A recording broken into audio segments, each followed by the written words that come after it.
আসসালামু আলাইকুম ওয়া রাহমাতুল্লাহ। আজকে আমরা ব্যবস্থাপনা বিভাগ ৪র্থ বর্ষের জন্য সাবজেক্ট হচ্ছে সরবরাহ শিকল ব্যবস্থাপনা, সাপ্লাই চেইন ম্যানেজমেন্ট। এই সাবজেক্টের সাজেশন দিব অধ্যায় ভিত্তিক।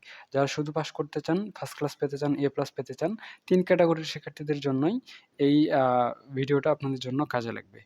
আর এটা আমার হোয়াটসঅ্যাপ নাম্বার। আপনারা চাইলে আমার সাথে হোয়াটসঅ্যাপে যোগাযোগ করতে পারেন এবং আপনাদের ম্যাথ সাবজেক্টগুলো আমাদের কাছে পড়তে চাইলে এই নাম্বারেই আপনারা হোয়াটসঅ্যাপে যোগাযোগ করতে পারেন। চলুন তাহলে শুরু করা যাক। আজকে আপনারা দেখবেন অধ্যায়ভিত্তিক সাজেশন।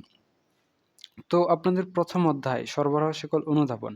এটাকে 100% গুরুত্ব দিয়ে পড়তে হবে খ এবং গ বিভাগের জন্য। ঠিক আছে? তো যারা শুধু পাস করতে চান, ফার্স্ট ক্লাস পেতে চান, এ প্লাস পেতে চান, মানে ৩ ক্যাটেগরির প্রস্তুতি নিচ্ছেন, তাদের ৩ ক্যাটেগরির জন্যই এই চ্যাপ্টারটা 100% গুরুত্বপূর্ণ। আপনারা এই চ্যাপ্টারের ভেতরে যতগুলো প্রশ্ন রয়েছে খ এবং গ বিভাগের জন্য সবগুলোই পড়ে নিবেন।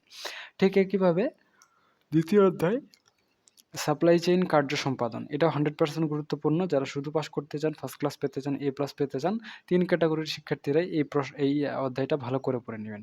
ঠিক একইভাবে ৩য় অধ্যায়, যেহেতু প্রথমকার অধ্যায়গুলো বেশি গুরুত্বপূর্ণ এই বইয়ে, সাপ্লাই চেইন পরিচালক এবং পরিমাপক সমূহ, এটাও 100% গুরুত্বপূর্ণ। যারা শুধু পাস, ফার্স্ট ক্লাস এবং এ প্লাসের প্রস্তুতি নিচ্ছেন, সবাই এই অধ্যায়টা ভালো করে পড়ে নিবেন। ঠিক আছে? এর পরবর্তীতে ৪র্থ অধ্যায় বন্টন প্রণালীর নকশাকরণ এবং ব্যবসায়ে প্রয়োগ। এটাও 100% গুরুত্বপূর্ণ। যারা শুধু পাস, ফার্স্ট ক্লাস এবং এ প্লাসের প্রস্তুতি নিচ্ছেন, এই অধ্যায়টা ভালো করে পড়ে নিবেন। প্রথম ৪ টা অধ্যায় সকলের জন্যই গুরুত্বপূর্ণ। কারণ এই ৪ টা চ্যাপ্টার থেকে সবচেয়ে বেশি কোয়েশ্চেন হয়। পরবর্তী চ্যাপ্টারগুলো আ টার্গেট ভেদে আলাদা, আলাদা শিক্ষার্থীদের জন্য আলাদা, আলাদাভাবে ইনস্ট্রাকশন থাকবে। ফর এক্সাম্পল, ৫ম অধ্যায় সরবরাহ শিকলে নেটওয়ার্ক ডিজাইন। এটা ৮০% গুরুত্বপূর্ণ। তো যারা শুধু পাস করতে চান, এই অধ্যায়টা পড়ার প্রয়োজন নেই। যারা ফার্স্ট ক্লাসের প্রস্তুতি নিচ্ছেন, আপনাদেরও এই অধ্যায়টা পড়ার প্রয়োজন নেই। তবে যারা এ প্লাসের প্রস্তুতি নিচ্ছেন, তারা এই অধ্যায়টা পড়ে নিবেন। ঠিক আছে? কারণ এটা আপনাদের জন্য গুরুত্বপূর্ণ। বাকি ২ ক্যাটেগরির শিক্ষার্থীদের জন্য গুরুত্বপূর্ণ নয়। এর পরবর্তীতে ৬ষ্ঠ অধ্যায় গ্লোবাল সাপ্লাই চেইন নেটওয়ার্ক নকশায়িতকরণ। এটা ৯৯% গুরুত্বপূর্ণ। সো যারা শুধু পাস করতে চান, তারা ৪ টা অধ্যায় উপরের ১ থেকে ৪ পর্যন্ত সেগুলো পড়লেই যথেষ্ট। আর এই ৬ষ্ঠ অধ্যায় যদি চান, আপনারা চাইলে পড়তেও পারেন, নাও পড়তে পারেন। আপনাদের জন্য সমান, সমান। যদি হাতে সময় থাকে তাহলে ৬ষ্ঠ অধ্যায় পড়ে নিবেন। যদি হাতে সময় না থাকে তাহলে এটা স্কিপ করতে পারেন। কোনো সমস্যা নেই। তবে যারা ফার্স্ট ক্লাস এবং এ প্লাসের প্রস্তুতি নিচ্ছেন, এই ২ ক্যাটেগরির শিক্ষার্থীরা এই অধ্যায়ের ভিতরে যতগুলো খ এবং গ বিভাগের প্রশ্ন রয়েছে, আপনারা সবগুলোই পড়ে নিবেন। এর পরবর্তীতে চলে আসে ৭ম অধ্যায় সাপ্লাই চেইনে চাহিদার পূর্বানুমান। এটা ৯০% গুরুত্বপূর্ণ। তো যারা শুধু পাস করতে চান, তারাই শুধুমাত্র এই চ্যাপ্টারটা স্কিপ করবেন। বাকি যারা ফার্স্ট ক্লাস এবং এ প্লাসের জন্য প্রস্তুতি নিচ্ছেন, আপনারা ২ ক্যাটেগরির শিক্ষার্থীরা এই অধ্যায়টা ভালো করে পড়ে নিবেন। এর পরবর্তীতে রয়েছে ৮ম অধ্যায় সরবরাহ শিকলে সমষ্টিগত পরিকল্পনা প্রণয়ন। এটা ৮০% গুরুত্বপূর্ণ। তো যারা শুধু পাস করতে চান এবং ফার্স্ট ক্লাসের জন্য প্রস্তুতি নিতে চান, তারা এই অধ্যায়টা স্কিপ করবেন। আপনাদের জন্য এই অধ্যায়টা গুরুত্বপূর্ণ নয়। তবে যারা এ প্লাসের প্রস্তুতি নিচ্ছেন, আপনারা কিন্তু আবার এই অধ্যায়টা ভালো করে পড়ে নিবেন। এটা আপনাদের জন্য গুরুত্বপূর্ণ অধ্যায় হিসেবে বিবেচিত হবে। এরপরে ৯ম অধ্যায় বিক্রয় এবং আ কার্যক্রমগুলোর পরিকল্পনা প্রণয়ন। এটা মাত্র ৫০% গুরুত্বপূর্ণ। যারা ফার্স্ট ক্লাস, এ প্লাস, অনলি পাস, তাদের কারোর জন্যই এই অধ্যায়টা গুরুত্বপূর্ণ নয়, তো পড়ার প্রয়োজন নেই। ১০ম অধ্যায় সরবরাহ শিকলে মজুত পরিকল্পনা ও ব্যবস্থাপনা। এটা মাত্র ৯০% গুরুত্বপূর্ণ। যারা শুধু পাস করতে চান, তারাই এই অধ্যায়টা স্কিপ করে নিবেন। বাকি যারা ফার্স্ট ক্লাস এবং এ প্লাসের প্রস্তুতি নিচ্ছেন, আপনারা এই অধ্যায়টা আ না পড় অ্যা আপনারা এই অধ্যায়টা পড়ে নিবেন, আপনাদের জন্য গুরুত্বপূর্ণ। তবে অনলি পাসগুলো আ না পড়লেও চলবে, আপনাদের জন্য গুরুত্বপূর্ণ নয়। ১১ অধ্যায় সরবরাহ শিকল লজিস্টিকস।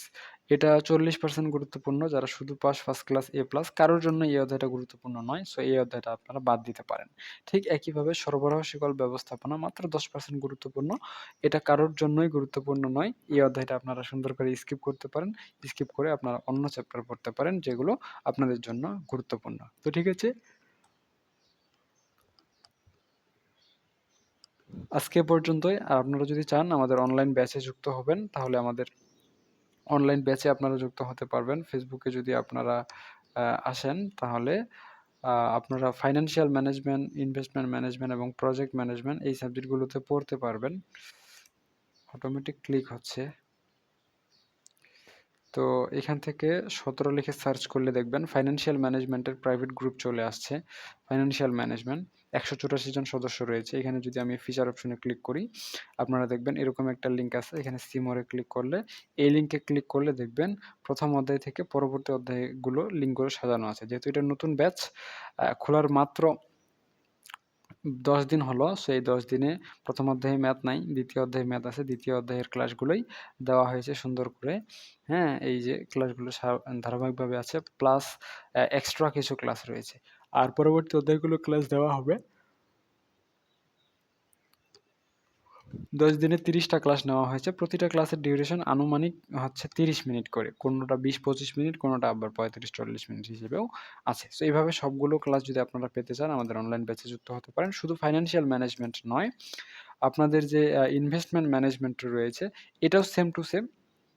হ্যাঁ, আমাদের অনলাইন ব্যাচে যুক্ত হতে পারেন। ১৬৪ জন সদস্য রয়েছে এবং এখানেও ফিচার অপশনে ক্লিক করলে আপনারা সুন্দর করে আ এখানে লিঙ্ক পেয়ে যাবেন এবং লিঙ্কের ভিতরে দেখবেন যে সবগুলো অধ্যায়ের ক্লাস সুন্দর করে সাজানো অবস্থায় আছে। আর ইনভেস্টমেন্ট ম্যানেজমেন্ট সহ আপনাদের যে প্রজেক্ট ম্যানেজমেন্ট আছে, সেটাও কিন্তু আমাদের কাছে পড়তে পারবেন। তো এখানে ক্লিক করলে সুন্দর করে যুক্ত হয়ে যেতে পারেন। তো ঠিক আছে, আপনারা যদি চান আমাদের অনলাইন ব্যাচে যুক্ত হতে পারেন। আজকে এ পর্যন্তই। সকলেই সুস্থ থাকুন, ভালো থাকুন আর আমাদের সাথেই থাকুন। দেখা হচ্ছে আপনাদের সাথে নেক্সট পর্বে। ততক্ষণ পর্যন্ত খোদা হাফেজ।